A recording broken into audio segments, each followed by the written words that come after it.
차가운 새벽 공기가 폐부를 찌르는 듯했다. 오서연은 얇은 재킷깃을 여미며 편의점 유리문 너머로 희미하게 밝아오는 하늘을 바라보았다. 그녀의 눈은 24시간 내내 켜져 있는 형광등 불빛보다 더 생기 없이 흐릿했다. 벌써 사흘째 그녀는 집이 아닌 이곳 편의점과 병원 복도를 오가며 잠을 청하고 있었다. 그녀의 유일한 피부치, 남동생 오서준이 중환자실에서 사경을 헤매고 있었다. 서연은 방금 계산대에서 받은 따뜻한 캔 커피를 쥐었지만 그 온기는 얼어붙은 그녀의 손끝을 녹이지 못했다. 그녀의 머릿속은 온통 돈 생각뿐이었다. 어젯밤 의사가 고지한 추가 수술비와 입원비는 그녀가 감당할 수 있는 수준을 아득히 넘어선 절망적인 숫자였다. 온갖 아르바이트를 전전하며 모은 돈은 이미 바닥난 지 오래였다. 그녀는 무의식적으로 아랫배를 감쌌다. 몇 주 전부터 느껴지던 미묘한 신체 변화. 처음에는 극심한 스트레스와 불규칙한 식사 탓이라 여겼다.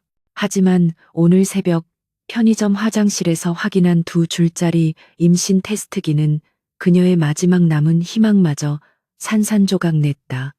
이것은 축복이 아니었다. 적어도 지금의 서연에게는 사형 선고나 다름없었다. 모든 불행의 시작은 석 달 전 그 빌어먹을 계약서에 서명하던 날이었다. 동생의 병세가 급격히 악화되고 사채업자들이 병원까지 찾아와 행패를 부리던 날, 막다른 골목에 몰린 서연은 결국 정체 모를 법률사무소에서 내민 대리 결혼 계약서에 도장을 찍었다. 얼굴도 이름도 모르는 남자와의 하룻밤, 그리고 그 대가로 받은 거액의 수술비. 그날 밤의 기억은 흐릿했다. 최고급 호텔 스위트룸의 어둠, 짙은 와인 향, 그리고 낯선 남자의 무게감. 서연은 지시받은 대로 수면 유도제를 탄 와인을 마셨고 모든 것은 안개 속에 가려진 듯했다. 계약 조건은 단 하나, 그날 밤에 일을 완벽하게 수행하고 이후 어떤 상황에서도 남자의 신원을 묻거나 연락을 시도하지 않는다는 것이었다. 서연은 계약을 주선한 K로펌의 김 변호사가 했던 말을 떠올렸다. 그는 감정 없는 목소리로 경고했다. 오서연 씨는 오늘부로 법적으로 유부녀가 됩니다. 하지만 이 결혼은 철저히 비밀이며 상대방은 오서연 씨의 존재조차 모를 것입니다.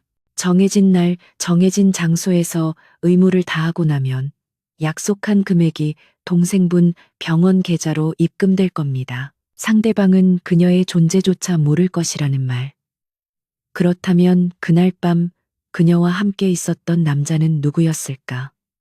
계약서상 남편으로 등록된 이름은 강지한이었다. 하지만 김 변호사는 그 이름 역시 가명일 가능성이 높다고 했다. 그들은 서연에게 단 한 장의 사진도 단 하나의 정보도 제공하지 않았다. 그녀는 그저 어둠 속에서 누군가의 대리신부 역할을 수행했을 뿐이다. 그런데 이제 그 하룻밤의 결과물이 그녀의 뱃속에서 자라나고 있었다. 서연은 테스트기를 쓰레기통에 버리며 헛웃음을 쳤다. 가난한 신부, 아니, 그녀는 신부였던 적도 없다. 돈에 팔려간 하룻밤 상대, 그 이상도 이하도 아니었다. 그런데 그런 그녀가 감히 그의 후계자를 가졌다니, 이 얼마나 끔찍하고 아이러니한 운명의 장난인가. 그녀는 편의점을 나와 병원으로 향했다. 차가운 복도를 걸으며 그녀는 결심을 굳혔다. 이 아이를 지울 수는 없다. 아무리 절망적인 상황이라도 뱃속의 작은 생명은 그녀 자신의 일부이자 어쩌면 동생 서준이 외에 그녀에게 남은 유일한 혈육일지도 모른다. 하지만 이 아이를 어떻게 키울 것인가?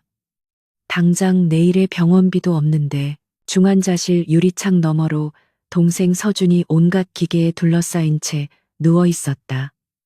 창백한 얼굴, 미동도 없는 모습. 서연은 가슴이 미어지는 것을 느꼈다. 그녀는 동생을 살리기 위해 자신을 팔았다. 그런데 이제는 뱃속의 아이까지 이 지옥 같은 현실로 끌어들인 셈이 되었다. 눈물이 뺨을 타고 흘러내렸지만 그녀는 소리 내어 울 수도 없었다. 그때 주머니 속에서 진동이 울렸다. 병원비 독촉 문자였다. 오서연 보호자님, 금일 오후 6시까지 미납된 수술비 3천만 원이 완납되지 않을 시 오서준 환자의 치료가 중단될 수 있음을 고지합니다. 서연의 눈앞이 캄캄해졌다. 3천만 원. 지금 그녀에게는 3만 원도 없었다. 그녀는 병원 벤치에 주저앉았다. 머릿속이 하얗게 비어버린 것 같았다. 어떻게 해야 하지? 다시 사채를 쓸까? 아니, 이미 그들은 서연을 신용불량자로 만들었다. 장기라도 팔아야 할까? 임신한 몸으로 그것이 가능할 리 없었다. 그녀는 선택의 여지가 없음을 깨달았다. 유일한 방법은 그 계약의 주체들을 다시 찾아가는 것뿐이었다. 서연은 핸드백 깊숙한 곳에서 구겨진 명함 한 장을 꺼냈다. K로펌, 김진우 변호사. 계약 이후 절대 연락하지 말라던 그의 경고가 귓가에 맴돌았다. 하지만 지금은 염치를 차릴 때가 아니었다. 그녀는 동생을 살려야 했고 이제는 뱃속의 아이도 지켜야 했다. 그녀는 떨리는 손으로 전화번호를 눌렀다. 무슨 일로 전화하셨습니까? 오서연 씨. 수화기 너머의 목소리는 여전히 차갑고 무감정했다. 그는 서연의 이름을 정확히 기억하고 있었다. 분명히 말씀드렸을 텐데요. 계약은 이행되었고 모든 것은 끝났습니다. 다시는 연락하지 마시라고. 그의 목소리에는 짜증이 섞여 있었다. 서연은 입술을 깨물었다. 죄송합니다. 하지만 상황이 달라졌어요. 그녀의 목소리가 절박하게 떨려 나왔다. 저 임신했어요. 잠시 동안 수화기 너머로 침묵이 흘렀다. 그 침묵은 천년처럼 길게 느껴졌다. 서연은 심장이 터질 것처럼 뛰는 것을 느꼈다. 무슨 말입니까? 김 변호사의 목소리가 한 톤 낮아졌다. 단순한 짜증이 아니라 날카로운 경계심이 느껴졌다. 그럴 리 없습니다. 그날 제공된 와인에는, 아니, 그건 불가능한 일입니다. 무슨 속셈이시죠? 돈이 더 필요해서 거짓말을 하는 겁니까? 그의 의심은 당연한 것이었다. 거짓말 아니에요. 서연이 소리쳤다. 오늘 아침에 확인했어요. 테스트기. 2줄이었어요. 제발 믿어주세요. 동생 병원비 때문에. 지금 당장 돈이 필요해서 이러는 게 아니에요. 물론 그것도 문제지만 이건 당신들이 책임져야 할 일이잖아요. 그녀는 거의 울부짖고 있었다. 다시 한번 침묵이 흘렀다. 김 변호사는 무언가를 빠르게 계산하는 듯했다. 알겠습니다. 일단 진정하시죠. 지금 어디십니까? 그는 목소리를 가다듬고 말했다. 제가 지정하는 병원으로 가셔서 검사를 받으셔야겠습니다. 만약 오서연 씨의 말이 사실이라면 이건 보통 문제가 아니니까요. 병원, 어디로 가면 되죠? 서연이 떨리는 목소리로 물었다. 하지만 동생 병원비는 어떡하죠? 오늘 오후까지. 그건 걱정 마십시오. 김 변호사가 그녀의 말을 잘랐다. 일단 제가 병원 원무과에 연락해 시간을 벌어두겠습니다. 대신 지금 당장 제가 보내는 주소로 오셔서 검사를 받으십시오. 그리고 이 일 단 한 사람에게도 말해서는 안 됩니다. 특히 강지한 총재님께는요. 강지한 총재. 계약서상의 그 이름이었다. 서연은 숨을 멈췄다. 가명이 아니었던 말인가? 그럼 그 사람이 정말로 더 이상 묻지 마십시오. 김 변호사의 목소리가 얼음장처럼 차가워졌다.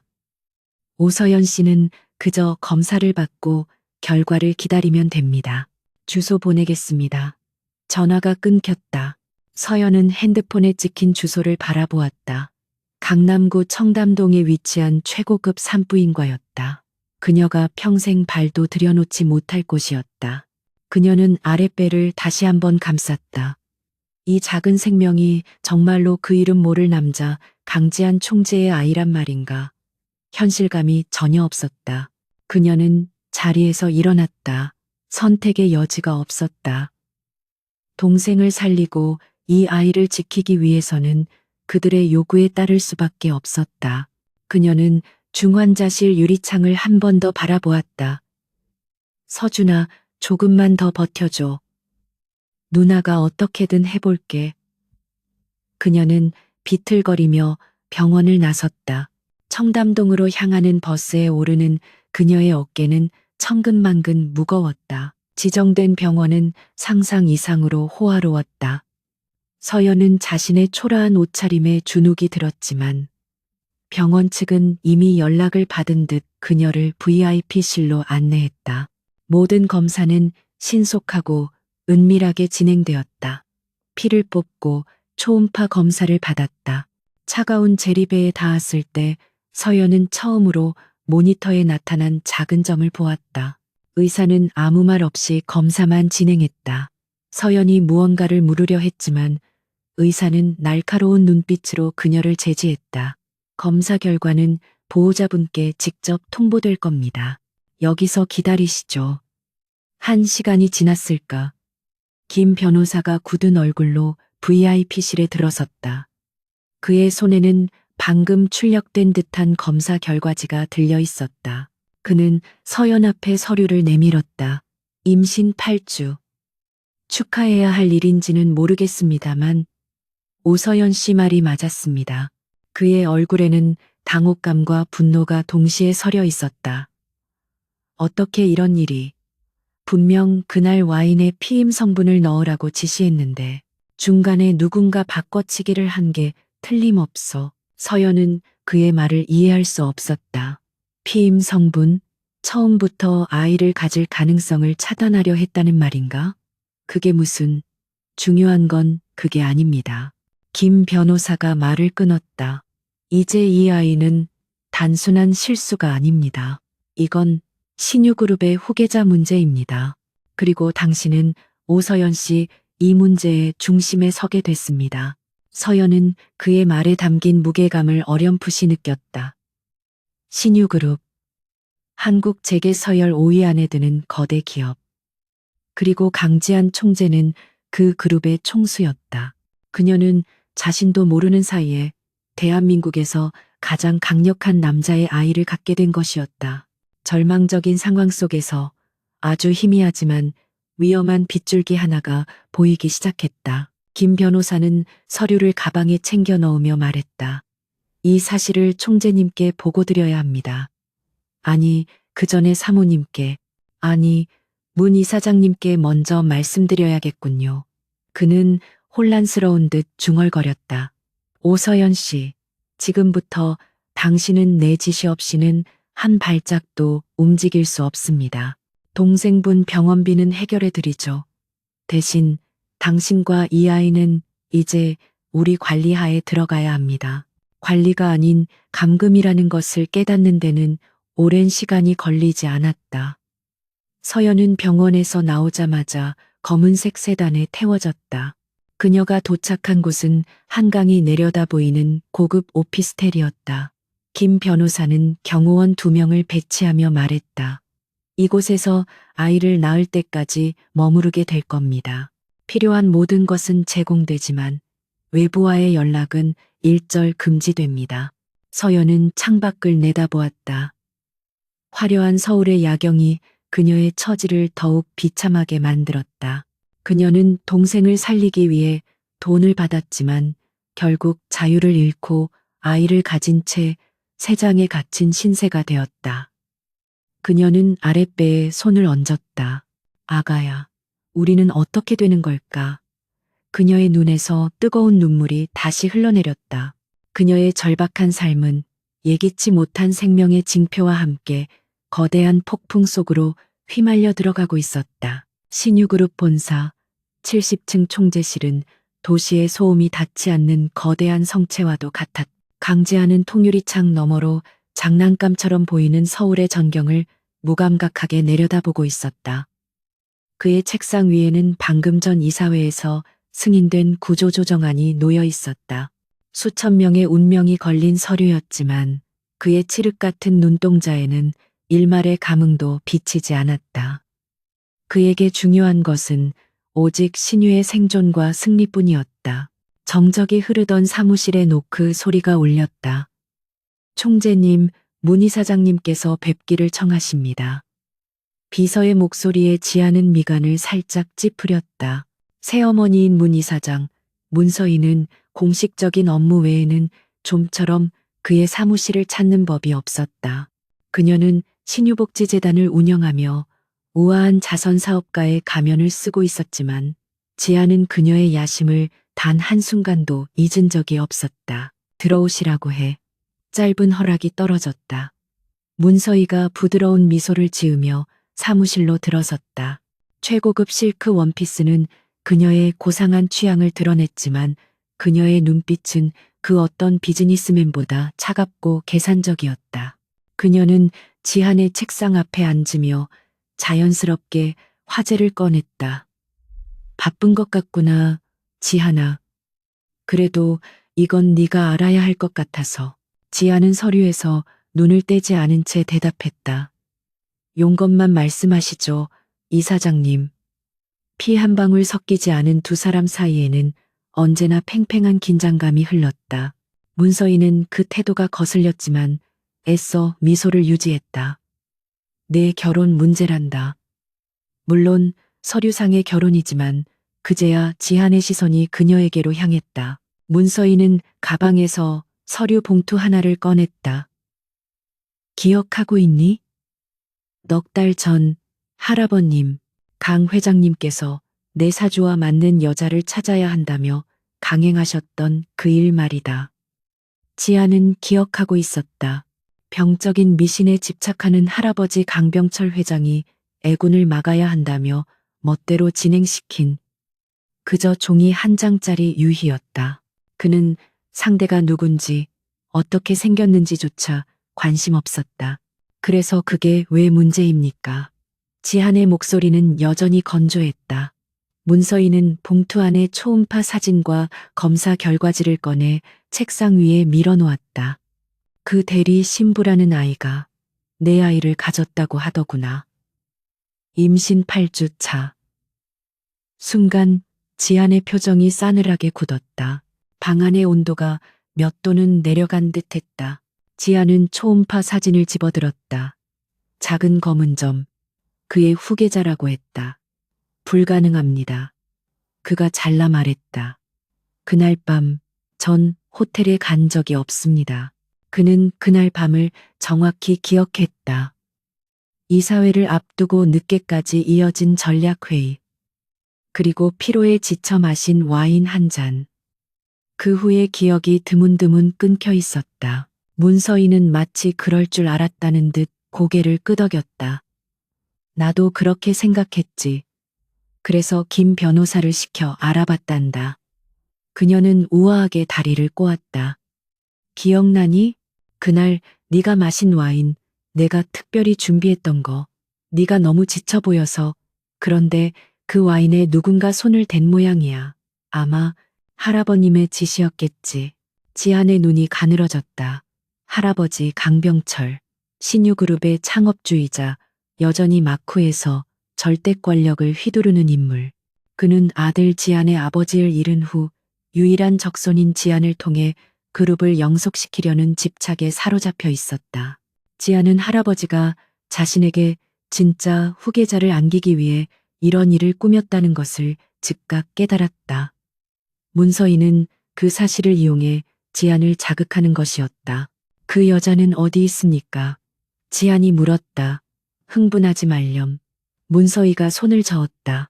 이미 내가 안전한 곳에 보호하고 있단다. 가난한 집 아이더구나. 동생 병원비 때문에 어쩔 수 없이 계약에 응한 모양이야. 그녀의 목소리에는 연민이 서려 있었지만 그 눈빛은 먹잇감을 발견한 맹수와도 같았다. 내가 직접 만나서 정리하마. 문서희가 일어섰다. 넌 이사회 일에나 집중하렴. 이런 골치 아픈 일은 이 어미가 해결해야지. 안 그러니? 그녀는 엄이라는 단어에 힘을 주었다. 지하는 대답하지 않았다. 그는 문서희가 이 일을 해결한다는 것이 무슨 의미인지 정확히 알고 있었다. 그것은 아이와 여자를 돈으로 매수해 영원히 사라지게 만든다는 뜻이었다. 문서희는 총재실을 나와 자신을 기다리고 있던 K로펌의 김진우 변호사에게 향했다. 오피스텔로 가지. 그녀의 부드러웠던 가면은 온데간데 없었다. 그 계집애 보통 내기가 아닐지도 몰라. 하지만 감히 신유그룹의 발목을 잡으려 한다면 그 대가가 얼마나 끔찍한지 가르쳐 줘야지. 차가운 세단이 어제 서연이 갇힌 한강변 오피스텔 지하 주차장으로 미끄러져 들어갔다.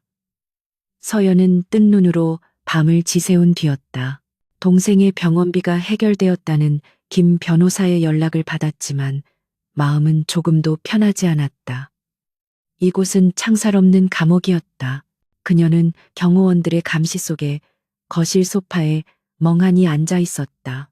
현관문이 열리고 서연은 자신도 모르게 자리에서 일어났다. 들어선 것은 김 변호사와 숨막힐 듯한 기쁨과 위압감을 동시에 풍기는 중년 여성이었다.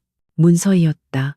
그녀는 마치 자신의 집을 둘러보듯 거실을 한 바퀴 둘러보더니 서연의 맞은편 소파에 우아하게 앉았다. 경멸과 호기심이 뒤섞인 시선이 서연의 머리부터 발끝까지를 훑었다. 네가 오서연이라고 했나? 문서희의 첫 마디였다. 서연은 긴장으로 마른 입술을 깨물었다. 네, 안녕하세요. 인사는 됐고 문서희가 말을 잘랐다. 본론부터 말하지. 뱃속의 아이 얼마면 되겠니? 그녀는 가방에서 수표책을 꺼냈다. 네 동생 병원비는 이미 지불했으니 그건 감사의 표시라고 생각하렴. 서연은 그녀의 말을 즉각 이해하지 못했다. 네, 무슨 지우라는 말이다. 문서희의 목소리는 부드러웠지만 칼처럼 날카로웠다. 네가 감당할 수 있는 일이 아니야. 이 아이는 태어나서도 안 될 아이고 너는 신유그룹의 며느리가 될 자격이 없는 애다. 지금 당장 수술대에 오르면 10억, 아니 20억을 주겠다. 네 평생 만져보지도 못할 돈이지. 서연의 피가 차갑게 식었다. 20억.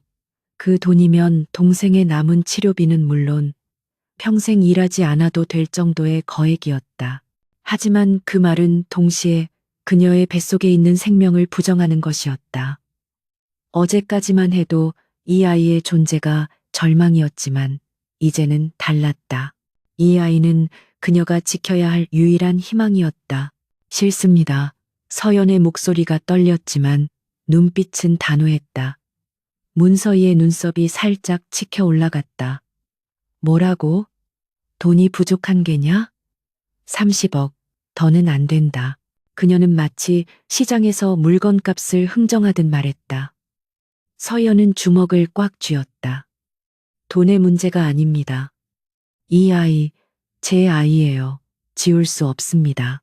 문서희의 얼굴에서 미소가 사라졌다. 재미있는 아이로구나. 혹시 네가 강지한 총재의 아내라도 될 수 있을 거라 생각하는 거니? 그녀가 조소했다. 꿈 깨렴. 너 같은 밑바닥 인생이 감히 넘볼 자리가 아니야. 너는 그저 씨바디에 불과했어. 그것도 우리가 계획한 게 아닌 실수로 만들어진 제 아이를 그렇게 부르지 마세요. 서연이 소리쳤다. 두려움에 떨던 소녀는 없었다. 동생을 지키기 위해 자신을 팔았던 그 도끼가 이제는 뱃속의 아이를 지키기 위해 다시 끓어오르고 있었다. 전 아무것도 원하지 않아요. 돈도 총재님의 아내 자리도 필요 없어요. 그냥 저와 제 아이를 조용히 살게 내버려 두세요. 문서희는 잠시 서연을 빤히 쳐다보았다. 그녀는 서연의 눈에서 돈에 대한 탐욕이 아닌 필사적인 모성애를 읽었다. 그리고 그것이 돈보다 훨씬 더 다루기 힘든 것임을 직감했다. 그녀는 수표책을 가방에 다시 넣었다. 좋아, 내 선택을 존중하지. 그녀가 일어섰다. 하지만 명심하렴. 네가 거부한 것은 단순히 돈이 아니야. 편안한 삶을 거부한 거지. 그녀는 현관으로 향하다가 걸음을 멈췄다. 그리고 한 가지 더. 네가 조용히 살고 싶다고 해서 세상이 널 그렇게 내버려 둘까? 의미심장한 말을 남긴 채 문서인은 오피스텔을 나갔다. 김 변호사가 서연에게 고개를 숙여 보이며 그녀를 따랐다. 문이 닫히자마자 서연은 다리에 힘이 풀려 주저앉았다. 문서인은 엘리베이터 안에서 김 변호사에게 지시했다. 계획 변경이야. 저 아이 저대로 둬서는 안 되겠어. 그럼 강제로 수술을. 김 변호사가 조심스럽게 물었다. 아니, 그건 너무 위험해. 할아버님 귀에 들어가면 끝장이야. 문서희의 눈이 차갑게 빛났다. 저 아이는 지안이의 약점이 될 수 있어. 하지만 동시에 나의 무기가 될 수도 있지. 그녀는 밖으로 나와 세단에 올라탔다. 김 변호사, 당장 할아버님께 연락해. 내가 그 귀한 손주 며느리를 찾아서 안전하게 보호하고 있다고. 그리고 지안이에게도 알려. 자기 아내가 몹시 만나고 싶어 한다고. 그녀의 입가에 잔인한 미소가 걸렸다. 가난한 신부의 폭탄 선언은 이제 신유그룹이라는 거대한 성을 뒤흔들 진짜 폭풍의 시작에 불과했다. 신유그룹의 심장부가 70층 총재실이라면 그 심장을 뛰게 하는 피를 공급하는 곳은 평창동에 위치한 강병철 회장의 저택 청송원 친송엔이었다. 강지안의 할아버지이자 신유의 창업주인 그는 공식적으로 경영 일선에서 물러나 있었지만 그의 말 한마디는 여전히 그룹 전체를 뒤흔드는 절대적인 힘을 가졌다. 그는 아들의 갑작스러운 죽음 이후 유일한 핏줄인 지안에게 모든 것을 걸었지만 동시에 그 핏줄을 이어갈 증손에 대한 병적인 집착을 보였다. 그의 집착은 문서희가 강지안의 새어머니로 들어온 순간부터 시작되었다. 강 회장은 며느리인 문서희가 아들 지안의 아버지의 자리를 호시탐탐 노렸던 것, 그리고 지안이 아닌 자신의 친아들 강민혁 지안의 이복 동생을 후계자로 세우려 한다는 것을 모를 리 없었다. 그는 그 야욕을 견제하기 위해 지안의 사주와 완벽하게 맞는 여자를 찾아 애군을 막고 후계자를 보아야 한다는 미신을 내세워 대리 결혼을 강행했다. 문서희의 보고는 정확히 강 회장이 가장 듣고 싶어 했던 소식이었다. 아버님, 경사입니다.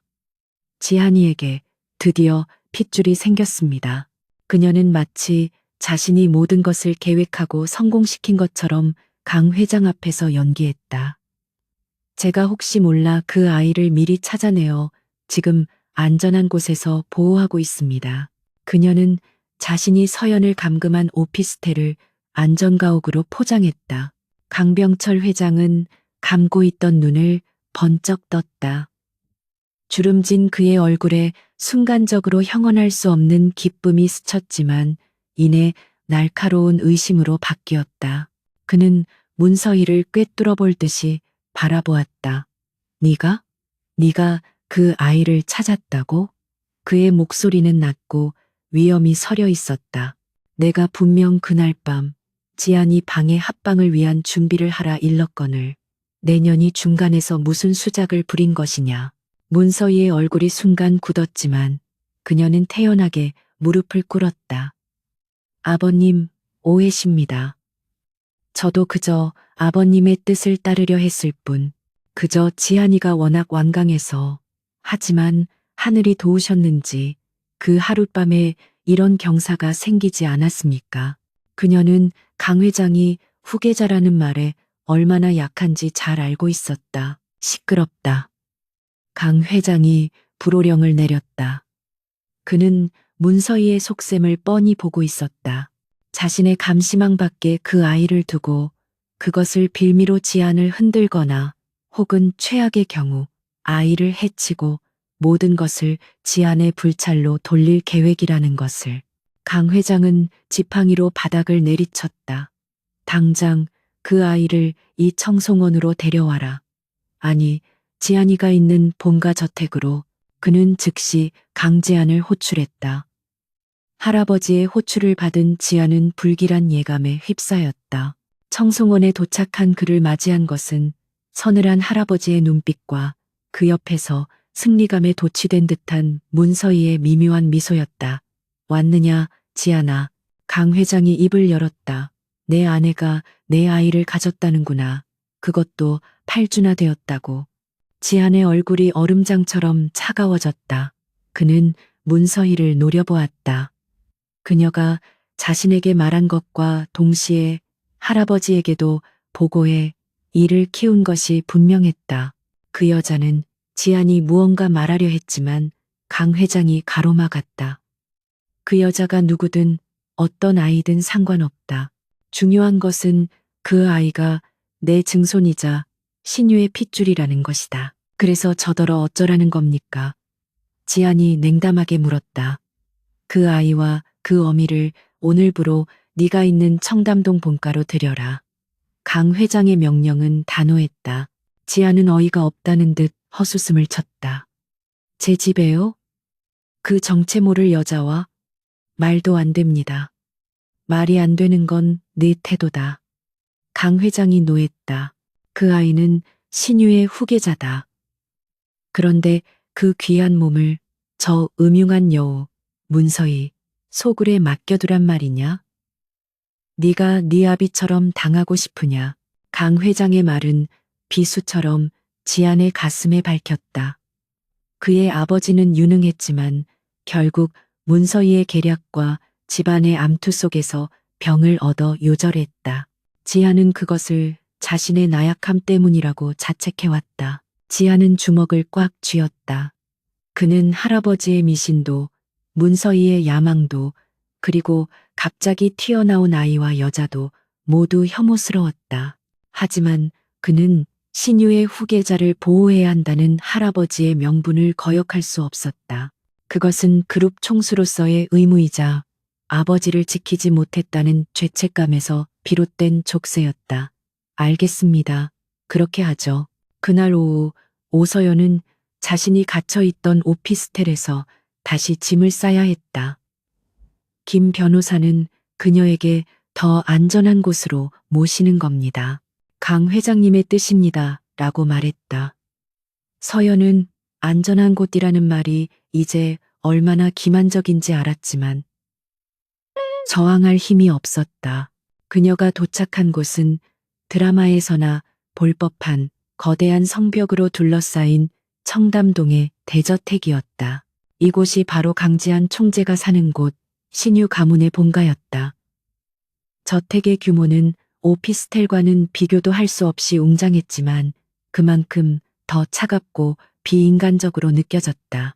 서연은 수십 명의 사용인들이 도열한 로비를 지나 2층의 가장 안쪽 방으로 안내되었다. 방은 최고급 가구로 채워져 있었지만 창문은 두꺼운 방탄유리로 되어 있었고 복도에는 경호원들이 지키고 섰다. 서연은 이곳이 오피스텔보다 더 정교하게 만들어진 감옥임을 직감했다.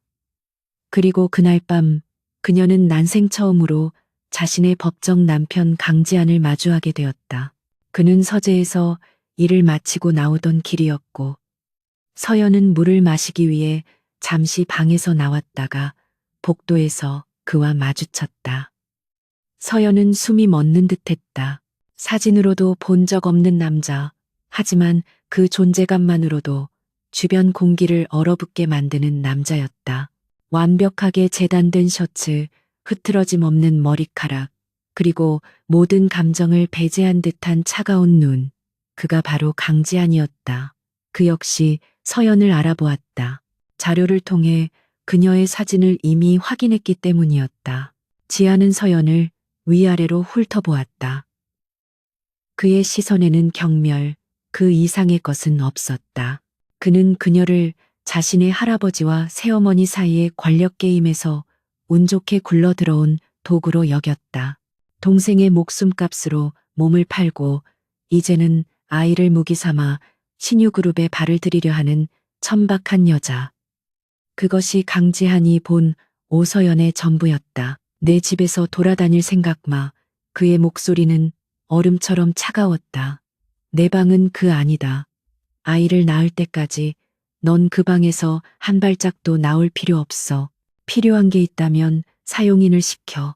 내 눈에 띄지 마. 역겨우니까. 그는 경멸이 가득 담긴 말을 내뱉고는 서연을 스쳐 지나갔다.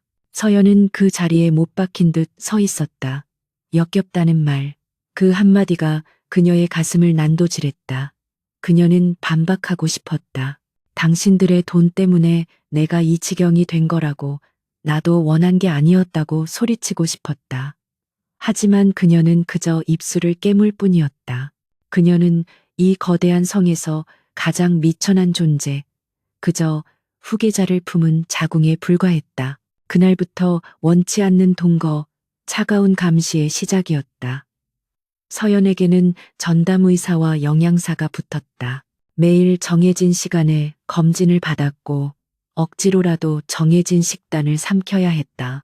그녀의 모든 것은 태아의 건강을 기준으로 통제되었다. 하지만 그 누구도 그녀의 안부를 묻지 않았다. 문서인은 며칠에 한 번씩 저택을 방문했다. 그녀는 서연 앞에서 더없이 자애로운 시어머니 행세를 했다. 아가, 몸은 좀 어떠니? 입덧은 하지 않고? 필요한 게 있으면 언제든 말하렴. 하지만 그녀가 단둘이 있을 때 속삭이는 말은 비수와도 같았다. 지안이는 널 절대 여자로 보지 않아. 넌 그저 아이를 낳는 도구일 뿐이야.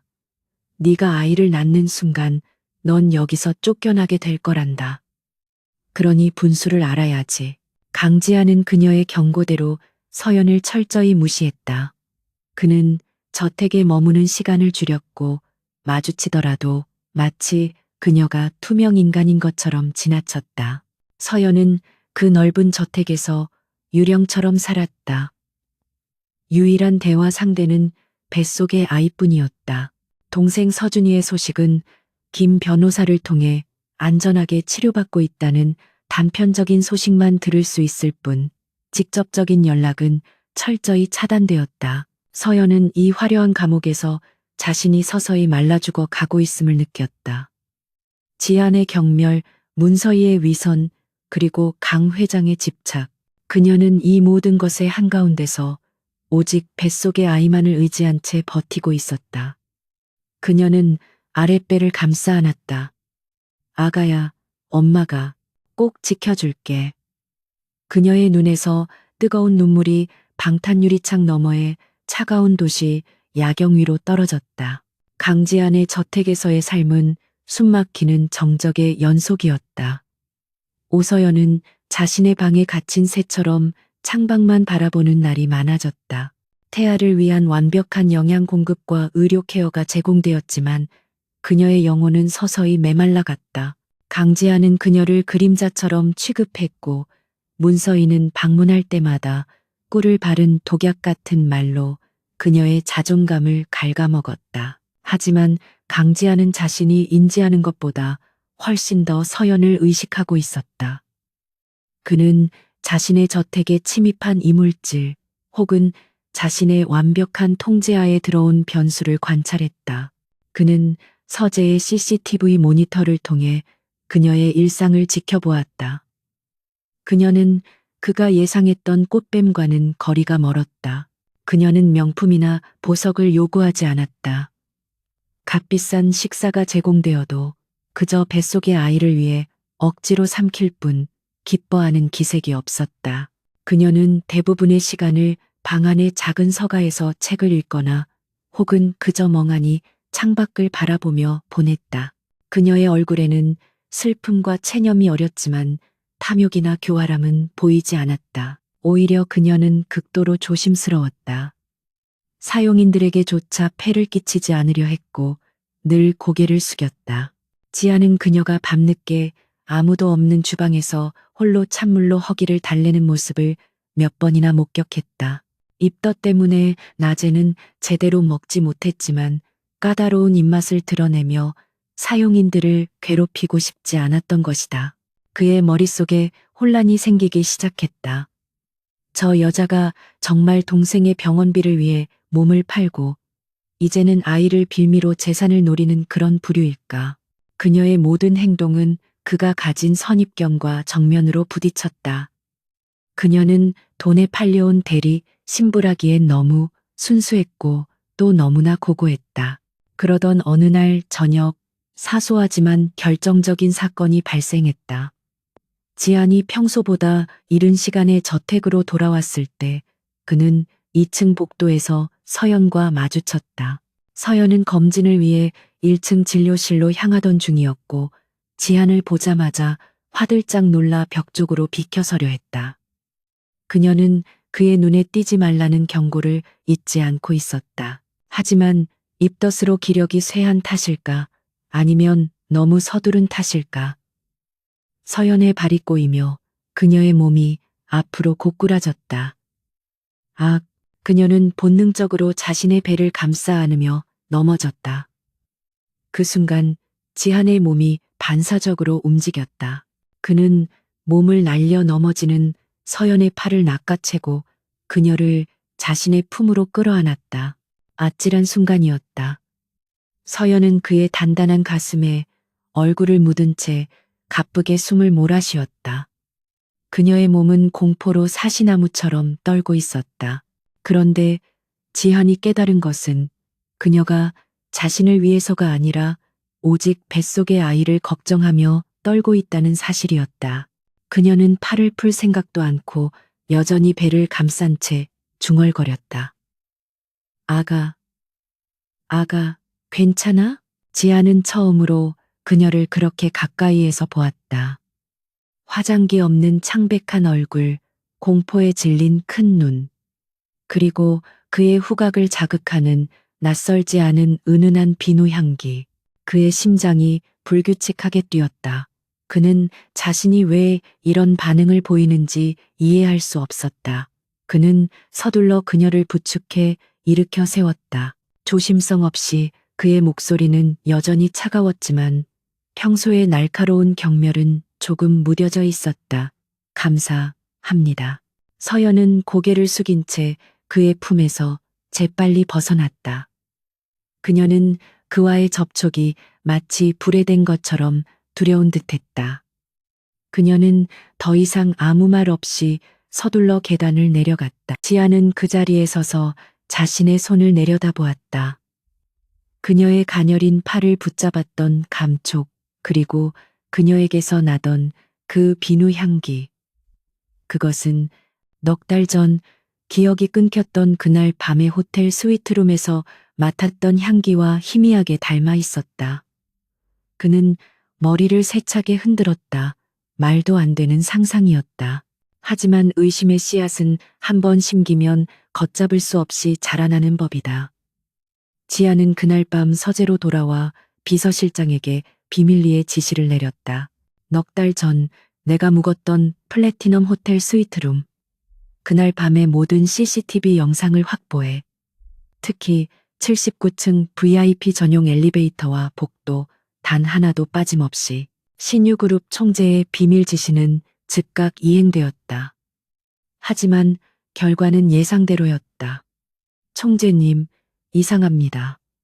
그날 밤 10시부터 새벽 2시까지의 영상이 손상되어 복구할 수 없다고 합니다. 비서실장의 보고에 지안의 눈이 빛났다. 손상? 우연일 리 없었다. 누군가 의도적으로 지워버린 것이다. 복구할 수 있는 만큼만 가져와. 지안은 포기하지 않았다. 몇 시간 후 그는 잘려나간 영상들 속에서 몇 가지 결정적인 단서들을 찾아냈다. 영상은 밤 9시 50분. 문서희의 수행비서가 어떤 여자를 부축하다시피 엘리베이터에 태우는 장면에서 시작되었다. 여자의 얼굴은 모자에 가려 보이지 않았지만 그 체구는 분명 오서연이었다. 그리고 또 다른 영상. 밤 9시 30분. 자신의 비서가 술에 취한 듯 보이는 자신을 부축해 스위트룸으로 들어가는 장면이었다. 지아는 기억을 더듬었다. 그날 그는 문서희가 건넨 와인을 마신 뒤 갑작스러운 현기증을 느꼈다. 그는 과로 때문이라고 생각했다. 하지만 그 두 영상이 찍힌 시간차는 불과 20분이었다. 지안의 머릿속에서 퍼즐 조각들이 맞춰지기 시작했다. 문서희는 그가 술에 취했다고 했지만 그는 그날 와인 한 잔 외에는 마신 것이 없었다. 그 와인, 그리고 20분 뒤 같은 방으로 끌려 들어간 오서연. 이것은 우연이 아니었다. 이것은 철저하게 계획된 함정이었다. 문서희가 자신과 할아버지를 동시에 속인 것이다. 그는 오서연이 모든 것을 알고 있을 거라 확신했다. 그녀 역시 이 거대한 사기극의 공범일 터였다. 그는 분노에 차 서연의 방으로 향했다. 문을 두드리지도 않고 거칠게 열어젖혔다.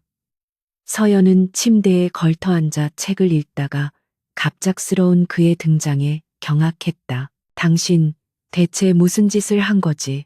지한이 짐승처럼 으르렁거렸다. 그의 눈은 분노로 이글거렸다. 그날 밤 호텔에서 당신 내 방에 어떻게 들어온 거야? 문서희 이사장이 시켰나? 얼마를 받기로 하고 이 쇼를 벌인 거지? 그는 서연이 당연히 모든 것을 자백할 것이라 생각했다. 하지만 서연의 반응은 예상과 달랐다. 그녀는 두려워하는 대신 분노로 얼굴이 하얗게 질렸다. 지난 몇 주간 억눌려 왔던 모든 수치심과 억울함이 폭발했다. 그녀는 그가 자신을 경멸하는 것은 참을 수 있었지만 자신을 문서희와 한패로 무는 것은 견딜 수 없었다. 쇼라고요? 서연이 자리에서 일어섰다.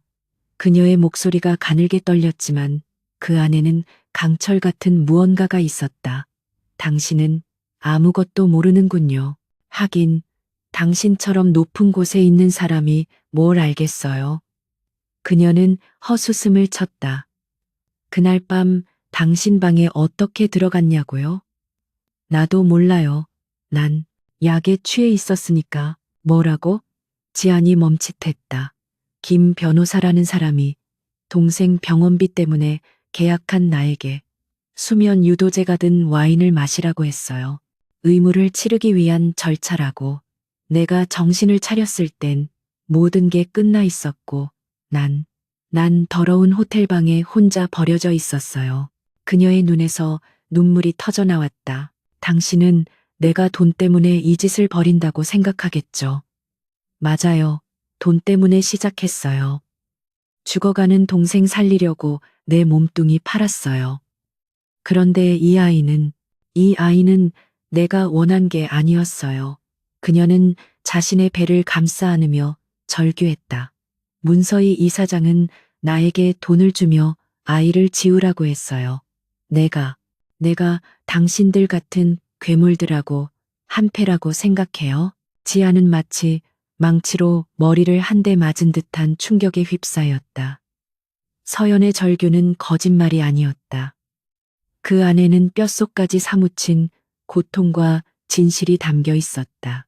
약에 취한 여자, 약에 취한 남자, 그리고 그 모든 것을 계획한 문서희. 지아는 자신이 얼마나 끔찍한 착각을 했는지 깨달았다. 그는 서연을 의심하고 경멸했지만 정작 그녀 역시 자신과 마찬가지로 문서희와 할아버지의 거대한 체스판 위에 놓인 말에 불과했다. 아니, 그녀는 그보다 더한 피해자였다. 그는 모든 것을 잃을 뻔한 후계자였지만 그녀는 모든 것을 빼앗긴 재물이었다. 지아는 처음으로 그녀의 고통을 정면으로 마주했다. 그리고 그 고통의 원인 제공자가 바로 자신과 자신의 가족이라는 사실을 강지하는 그날 밤 자신의 서재에서 한숨도 자지 못했다. 오서연의 절규와 눈물은 그가 굳게 닫아왔던 감정의 문을 세차게 흔들었다. 그는 자신이 단순한 상속자가 아니라 이 거대한 비극의 중심에 서 있는 가해자 중 한 명임을 깨달았다. 문서희의 계략, 할아버지의 집착, 그리고 자신의 무관심이 한 여자의 삶을 송두리째 짓밟았다. 그는 즉시 비서실장을 호출해 새로운 명령을 내렸다. 지금부터 오서연 씨의 신변 보호를 최고 등급으로 격상한다.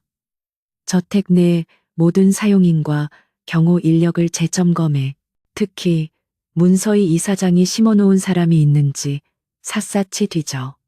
그는 더 이상 서연을 후계자를 품은 도구로 볼 수 없었다. 그녀는 그가 지켜야 할 첫 번째 사람이 되었다. 그의 변화는 미묘했지만 즉각적이었다. 다음 날 아침 서연은 식사를 위해 1층 다이닝룸으로 내려왔다가 이미 자리에 앉아 신문을 읽고 있는 지안을 발견하고 우뚝 멈춰섰다. 그녀는 어젯밤의 폭발적인 감정 표출을 후회하며 그의 눈을 피하려 했다. 하지만 지안이 먼저 입을 열었다. 앉아. 그의 목소리는 여전히 무뚝뚝했지만 이전의 얼음장 같은 경멸은 사라져 있었다. 서연이 조심스럽게 자리에 앉아 그가 사용인을 불렀다. 주방장에게 전해 오서연 씨가 먹고 싶어 하는 걸로 새로 준비하라고. 입덧 때문에 제대로 못 먹는 것 같으니 입맛에 맞는 걸로. 서연은 놀라 눈을 동그랗게 떴다. 이것은 단순한 배려가 아니었다. 지안이 서연을 인격체로 대하기 시작했다는 신호였다. 식사가 진행되는 동안 지안은 신문에서 눈을 떼지 않았지만 그는 서연이 음식을 제대로 삼키는지 확인하고 있었다. 서연은 이 갑작스러운 변화가 어색했지만 그가 어젯밤 자신의 말을 믿어주었다는 사실에 작은 안도감을 느꼈다. 하지만 이 미묘한 기류의 변화를 가장 먼저 감지한 것은 저택 곳곳에 눈과 귀를 심어둔 문서희였다. 그녀는 지안이 서연에게 개인적인 관심을 보이기 시작했다는 보고를 받았다. 지안이 서연을 단순한 피해자가 아닌 자신의 여자로 인식하기 시작한다면 문서희 자신의 입지는 물론이고 친아들 강민혁의 미래까지 위태로워질 터였다. 문서희는 더 이상 기다릴 수 없었다.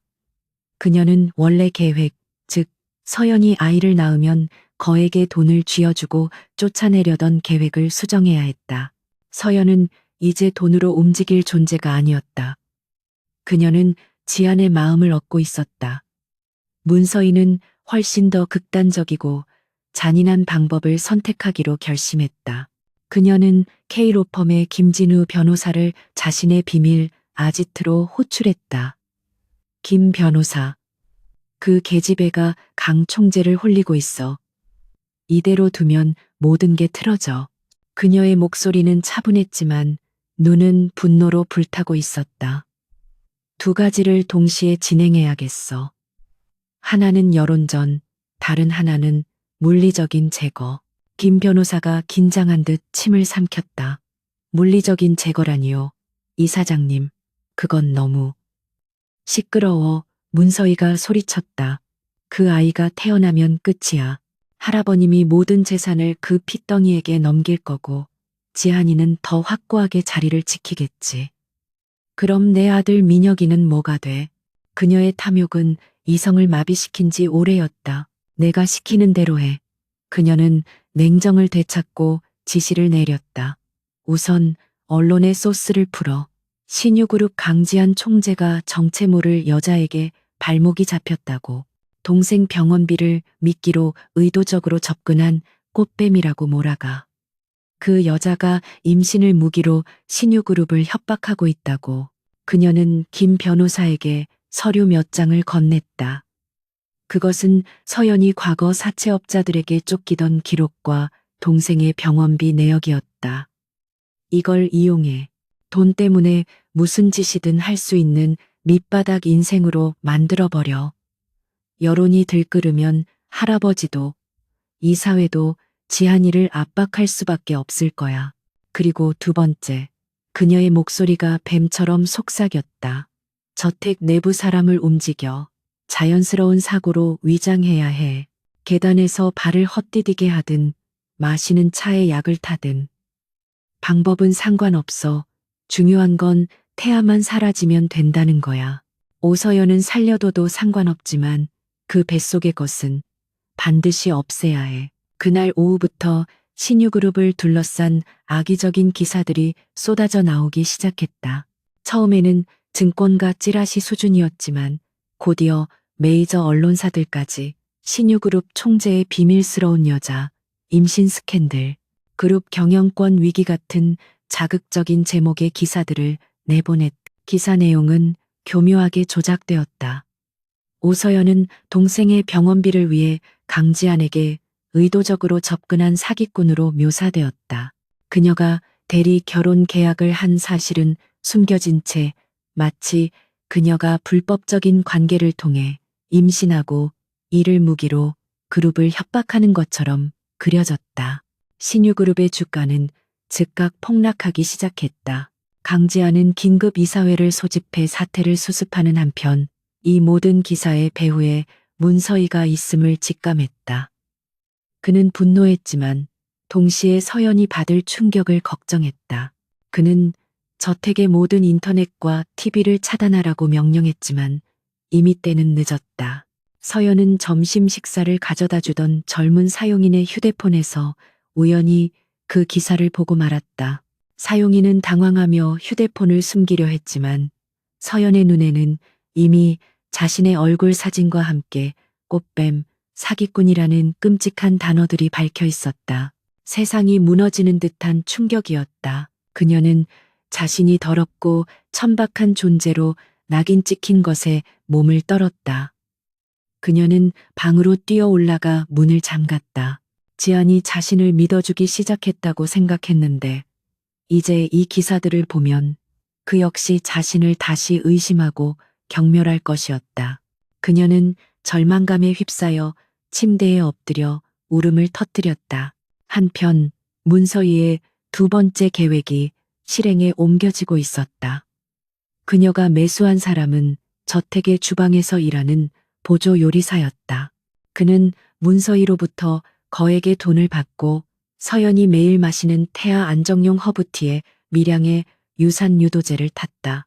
한 번에 치사량을 넣는 것이 아니라 며칠에 걸쳐 서서히 태아를 약화시켜 자연 유산처럼 보이게 할 계획이었다. 그날 저녁 지하는 이사회에서 돌아와 굳게 닫힌 서연의 방문을 두드렸다. 오서연 씨, 문 열어, 나야. 안에서는 아무 대답도 들리지 않았다. 그저 희미한 울음소리만 새어 나올 뿐이었다. 기사, 봤다는 거 알아. 사실이 아니야. 그건 전부. 그가 해명하려던 순간이었다. 깍. 방 안에서 날카로운 비명과 함께 무언가 깨지는 소리가 들렸다. 지아는 심장이 멎는 듯했다. 그는 망설일 틈도 없이 비상키로 문을 열고 뛰어들어갔다. 서연이 배를 움켜쥔 채 바닥에 쓰러져 있었고 그녀의 옆에는 깨진 찻잔과 흥건하게 쏟아진 허브티가 있었다. 서연 씨, 괜찮아. 그가 달려가 그녀를 안아 일으켰다. 배가 너무 아파요. 서연은 창백해진 얼굴로 신음했다. 차가 이상했어요. 지안의 눈이 쏟아진 차와 깨진 찻잔 조각으로 향했다. 그는 즉시 상황을 파악했다. 이것은 사고가 아니었다. 문서희의 공격이 시작된 것이다. 그는 서연을 번쩍 안아들었다. 정신 차려, 죽으면 안 돼. 그는 저택이 떠나가라 소리쳤다.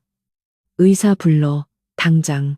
그리고 이 차를 마신 사람, 이 차를 가져온 사람, 전부 잡아들여. 그의 분노는 극에 달했다. 그는 서연을 안고 1층의 응급진료실로 달려가며 이 지옥 같은 싸움에서 절대로 그녀와 아이를 잃지 않겠다고 다짐했다. 저택 1층의 응급진료실은 순식간에 전쟁터로 변했다. 강지안의 전속 의료팀이 호출을 받고 달려와 즉시 오서연의 상태를 살폈다. 그녀의 얼굴은 종이장처럼 하얗게 질려 있었고 복부를 움켜쥔 손이 가늘게 떨렸다. 강지아는 차가운 분노를 억누르며 수술실 등 너머에서 기다렸다. 시간은 지옥처럼 느리게 흘러갔다. 총재님, 몇 분 후 담당 의사가 급하게 뛰어나왔다. 다행히 유산 유도제 성분에 즉각 반응하셨지만 양이 치사량에는 미치지 못했습니다. 즉각적인 해독과 안정제 투여로 태아는 일단 보존했습니다. 지아는 그제야 자신이 숨을 참고 있었다는 것을 깨달았다. 안도감이 밀려왔지만 그것은 곧바로 얼음 같은 사리로 바뀌었다. 그는 진료실을 나와 거실로 향했다. 거실 중앙에는 저택의 모든 사용인과 경호원들이 공포에 질린 채 도열해 있었다. 그리고 그 앞에는 2명의 경호원에게 붙잡힌 찻잔을 날랐던 보조 요리사가 무릎 꿇고 있었다. 지안의 발소리에 저택의 공기가 얼어붙었다. 그는 요리사 앞에 누가 시켰지. 그의 목소리는 낮고 조용했지만 그 안에 담긴 위압감은 상대의 뼈를 으스러뜨릴 듯했다. 요리사는 감히 고개를 들지 못했다. 저는 그냥 허브티를 누가 시켰냐고 물었다. 지안이 그의 턱을 거칠게 움켜쥐고 들어 올렸다. 요리사는 지안의 살기 어린 눈과 마주치자 공포에 질려 비명을 질렀다. 살려주세요. 이사장님, 문서희 이사장님 비서실에서. 역시 지안은 그를 바닥에 내동댕이 쳤다. 모든 퍼즐이 맞춰졌다. 자신에게 접근해 서연의 임신 사실을 알린 것, 서연을 저택으로 들일 것을 교묘하게 유도한 것, 그리고 여론을 조작해 자신을 궁지로 몬 것. 이 모든 것이 서연과 아이를 동시에 제거하기 위한 문서희의 거대한 연극이었다. 지아는 즉시 자신의 직속 비서실장에게 전화를 걸었다. 그의 비서실은 신유그룹의 공식 라인이 아닌 총수 일가를 위한 비밀 정보팀을 겸하고 있었다. 지금부터 비상사태다. 지안의 목소리는 강철처럼 차가웠다. 문서희 이사장의 모든 것을 파헤쳐. 자금 흐름, 통화 내역, K로펌, 김진우 변호사와의 접촉 기록. 단 하나도 놓치지 마. 그는 서재로 돌아와 하얗게 질린 서연이 마셨던 차의 샘플을 바라보았다. 이것은 자신과 자신의 아이에 대한 명백한 살인 미수였다. 할아버지의 집착을 역이용해 자신을 함정에 빠뜨리고 이제는 그 함정이 불필요해지자 증거물 서연과 아이를 제거하려 한 것이다. 그의 분노는 이성을 넘어섰다. 밤이 깊어가는 동안 신유그룹의 최고 정보팀이 총력 가동되었다. 결과는 새벽녘이 되어서야 속속 도착하기 시작했다. 총재님, 찾아냈습니다. 비서실장의 목소리는 흥분과 경악으로 떨리고 있었다. 문 이사장님이 매수한 주방 보조 요리사의 차명 계좌 입금 내역을 확보했습니다. 자금 출처는 문 이사장님의 복지재단입니다. 그것은 시작에 불과했다. 그리고 넉 달 전 호텔 CCTV 영상 복원에 성공했습니다. 지아는 모니터로 전송된 영상을 바라보았다. 영상은 그가 알던 것과 완전히 달랐다. 그는 문서희가 건넨 와인을 마신 직후 방에서 비틀거렸고 그의 비서가 아닌 문서희의 수행비서가 그를 방으로 옮겼다. 그리고 정확히 30분 뒤 김진우 변호사가 약에 취해 의식이 없는 서연을 끌고 와 그 방에 밀어넣었다. 모든 것이 조작이었다. 지아는 자신이 기억을 잃은 것이 아니라 약물에 당했다는 것을 깨달았다. 그는 할아버지의 미신을 이용한 문서희의 계획에 노란한 것이었다. 하지만 가장 충격적인 증거는 마지막에 나왔다. 김진우 변호사와 문서희가 주고받은 암호화된 이메일 내역이었다. 총재님, 이것은 비서실장조차 말을 잇지 못했다. 이메일 내용은 경악 그 자체였다. 문서희의 원래 계획은 대리 결혼이 아니었다. 그것은 후계자 생산 및 제거 작전이었다. 그녀는 지안과 서연의 하룻밤을 의도적으로 성사시켜 아이를 갖게 한 뒤 서연을 약하고 돈에 굶주린 여자로 계속 고립시킬 계획이었다. 그리고 아이가 태어날 때쯤 그녀는 서연에게 불륜 누명을 씌울 작정이었다. 서연의 방에 다른 남자를 몰래 들여보내 사진을 찍고 그 아이가 강지안의 아이가 아니라는 거짓 증거를 만들 계획이었다. 그렇게 되면 강 회장은 충격에 휩싸일 것이고 지안은 핏줄 관리조차 못한 무능한 후계자로 낙인 찍힐 터였다. 그때가 되면 문서희는 자신의 아들 강민혁을 대안으로 내세울 생각이었다. 서영과 아이는 불륜의 증거로서 그룹에서 영원히 추방당하고 지아는 경영권을 잃게 되는 것. 그것이 문서희가 그린 완벽한 그림이었다. 하지만 오서연이 생각보다 강했고 강지안이 예상보다 빨리 그녀에게 동요하자 문서희는 계획을 바꿔 물리적 제거라는 극단적인 수단을 선택한 것이었다. 지아는 모니터를 주먹으로 내리쳤다. 모니터가 박살나며 파편이 튀었다. 괴물. 같은 여자. 그는 자신의 새어머니가, 아니, 아버지를 죽음으로 몰아넣고 이제는 자신과 자신의 핏줄까지 없애려 한 악마의 실체를 보았다. 그는 자신이 그동안 얼마나 안일하게 그녀를 상대했는지 통감했다. 그때 비서실장이 조심스럽게 또 다른 봉투를 내밀었다. 총재님, 그리고 요청하셨던 검사 결과가 방금 도착했습니다. 그것은 지한이 서연의 첫 번째 병원 진료 기록을 확보해 비밀리에 의뢰했던 법적 효력을 지닌 유전자 검사 결과서였다. 그는 자신이 왜 이토록 이 종이 한 장에 긴장하는지 몰랐다. 그는 떨리는 손으로 봉투를 열었다. 그리고 결과지의 마지막 줄을 보았다. 친자 관계 확률 99.9998% 지하는 숨을 멈췄다. 모니터 속의 음모와 서류 위의 진실 99.9%. 그것은 숫자가 아니었다. 그것은 확인 사살이었다.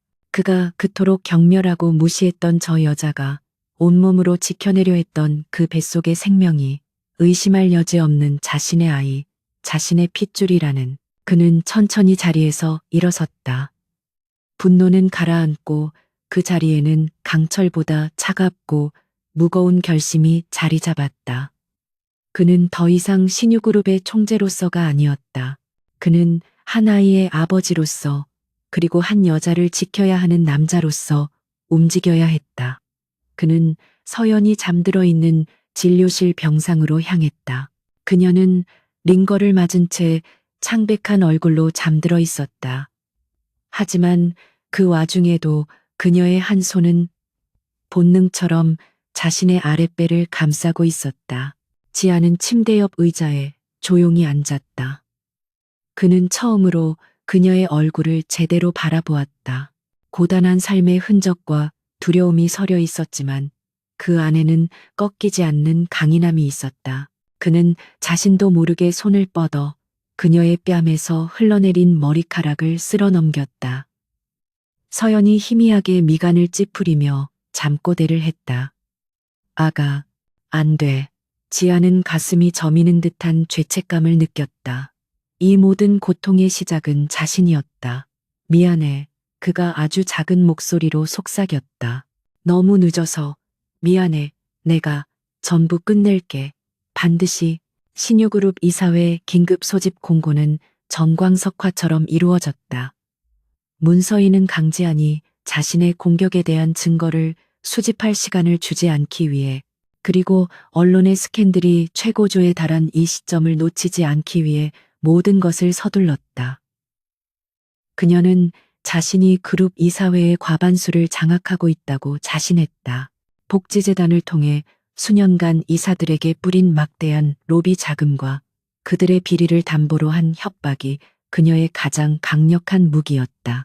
이사회 당일 회의실의 공기는 팽팽한 긴장감으로 금방이라도 터질 듯했다.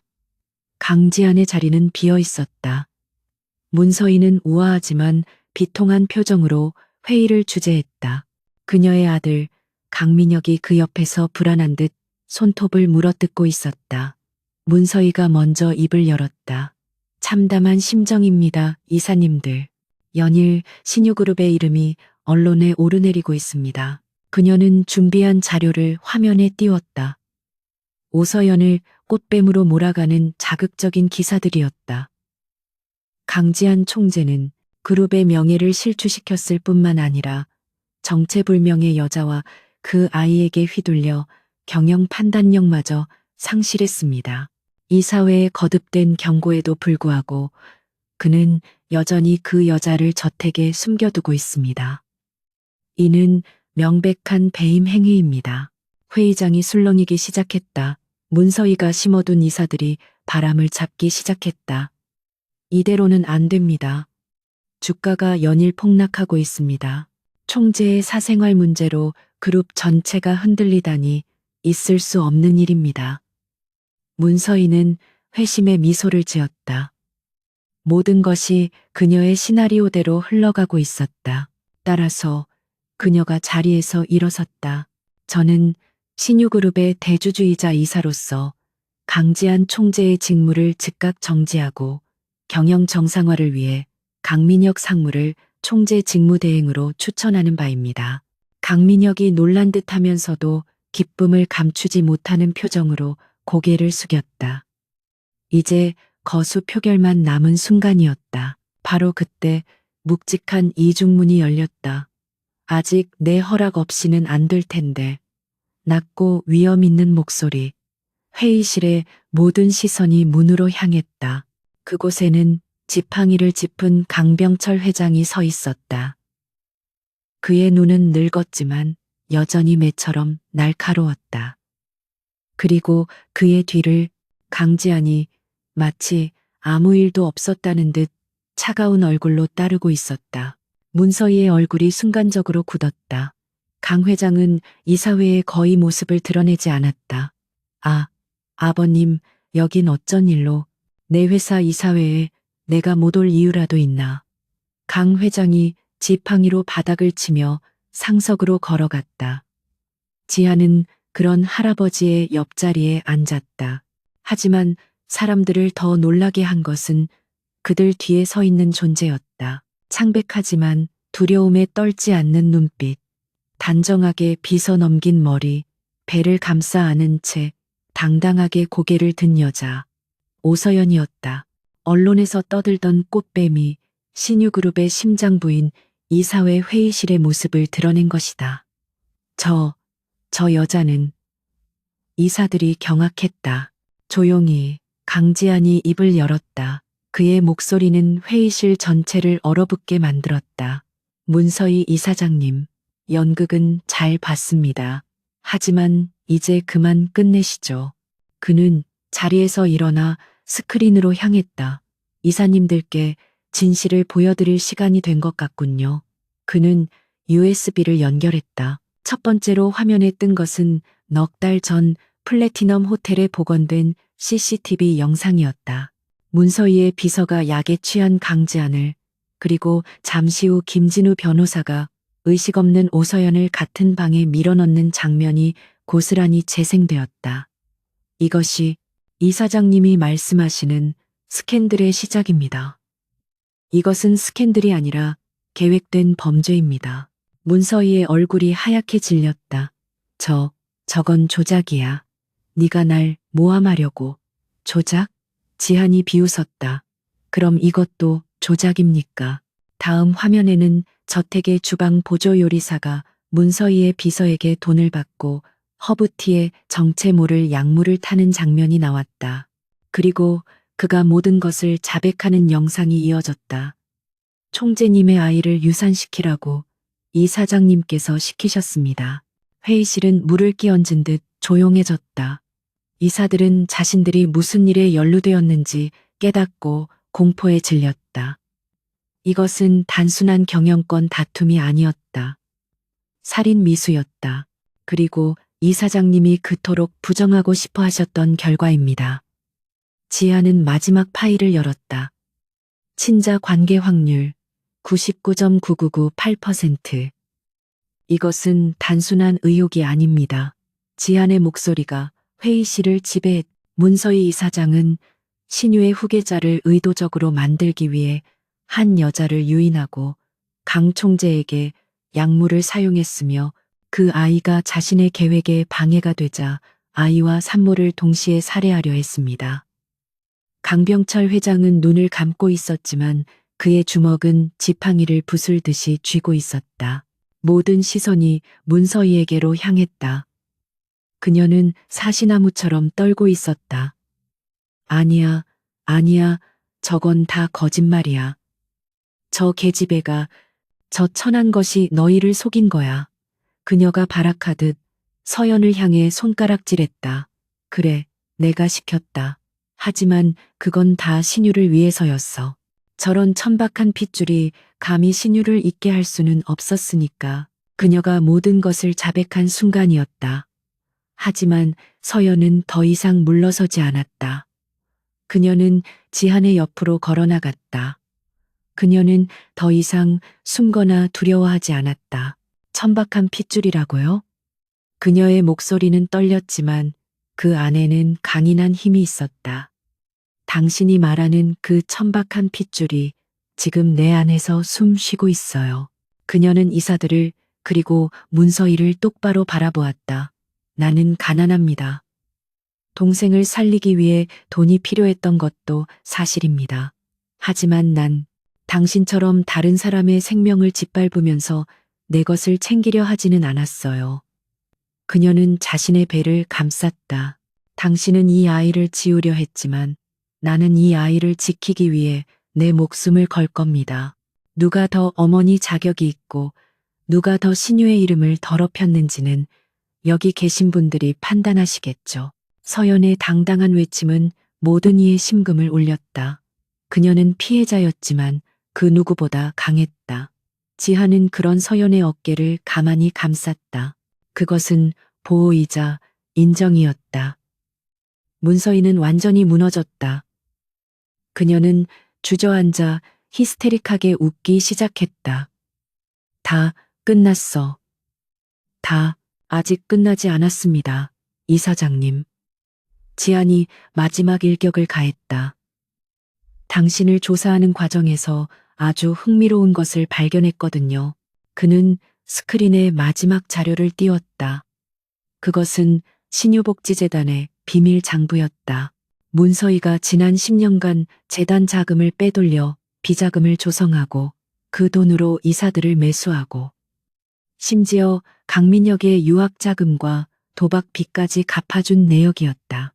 횡령, 배임, 살인교사, 증거인멸, 당신의 죄목입니다. 지한이 차갑게 선언했다. 강민혁 상무 역시 공범이고요. 강민혁은 이미 얼굴이 새하얗게 질려 기절하기 직전이었다. 이사들은 자신들도 연루될까 두려워 문서희와 거리를 두기 시작했다. 우리는 몰랐습니다. 문서희 이사장이 독단적으로 그때 강병철 회장이 자리에서 일어났다. 모두 닥쳐라. 그의 목소리에 회의실이 다시 얼어붙었다. 그는 문서희에게로 천천히 걸어갔다. 내 아들을 죽음으로 몰아넣은 것도 너였겠지. 그의 목소리는 슬픔과 분노로 떨렸다. 이제는 내 손자와 증손까지 내년의 탐욕이 결국 신유를 망칠 뻔했구나. 그는 지한을 돌아보았다. 지한아, 네, 할아버님, 저것들을 당장 내 눈앞에서 치워라. 법의 심판이든 지옥의 심판이든 신유의 이름으로 가장 가혹하게 처단해라. 지한이 고개를 끄덕였다. 그가 손짓하자 문 밖에서 대기하고 있던 검찰 관계자와 경호원들이 쏟아져 들어왔다. 문서희 이사장, 강민혁 상무, 횡령 및 살인교사 혐의로 긴급 체포합니다. 문서희는 짐승처럼 비명을 지르며 끌려나갔다. 안 돼. 이건 내 거야. 신유는 내 거라고 강지한 이 배은망덕한 놈. 그녀의 저주는 공허하게 복도 너머로 사라졌다. 거대했던 악의 제국이 무너지는 순간이었다. 이 사회가 끝난 회의실에는 무거운 침묵이 감돌았다. 문서희의 광기 어린 비명소리가 사라진 자리를 차가운 현실의 무게가 채웠다. 이사들은 감히 고개를 들지 못했다. 그들은 방금 전까지 그룹의 총수를 몰아내려던 공범자였고 이제 그들의 운명은 강지한과 강병철 회장의 손에 달려 있었다. 강 회장은 지친 기색으로 지팡이를 짚고 일어섰다. 그는 오서연에게로 천천히 걸어갔다. 서연은 자신도 모르게 몸을 움츠렸지만 이내 고개를 들고 그의 시선을 마주했다. 강 회장의 매서웠던 눈에는 이제 복잡한 감정이 서려 있었다. 분노, 안도, 그리고 깊은 죄책감. 그는 서연의 앞에서 수십 년간 단 한 번도 굽히지 않았던 허리를 천천히 숙였다. 미안하다, 아가. 그의 목소리는 거칠었지만 진심이 담겨 있었다. 이 늙은이의 헛된 집착이 너와 내 손자, 그리고 아직 태어나지도 않은 내 증손까지 모두를 위험에 빠뜨렸다. 내 핏줄을 지킨다는 명목으로 죄 없는 너를 이 지옥불로 끌어들였다. 나를 용서하지 마라. 그는 신유그룹의 창업주가 아닌 한 사람의 죄인으로서 사과하고 있었다. 서연의 눈에 뜨거운 눈물이 고였다. 그녀는 이 모든 일의 시발점이었던 그를 원망했었다. 하지만 지금 그녀 앞에는 모든 것을 잃을 뻔한 늙고 지친 한 노인만이 서 있었다. 그녀는 자신도 모르게 손을 뻗어 그의 거친 손을 잡았다. 회장님, 고개 드세요. 이미 다 괜찮습니다. 그녀의 용서는 그 어떤 심판보다 더 무겁게 강 회장의 마음에 와닿았다. 그날 이후 신유그룹은 거대한 폭풍의 핵에서 벗어나 빠르게 안정을 되찾았다. 문서희와 강민혁의 구속은 법의 심판으로 이어졌다. 횡령, 배임, 살인교사 혐의가 모두 인정되어 그들은 수십 년의 중형을 선고받았다. 언론은 신유그룹의 추악한 경영권 다툼에서 강지한 총재의 결단력 있는 내부 정화로 논조를 바꾸었다.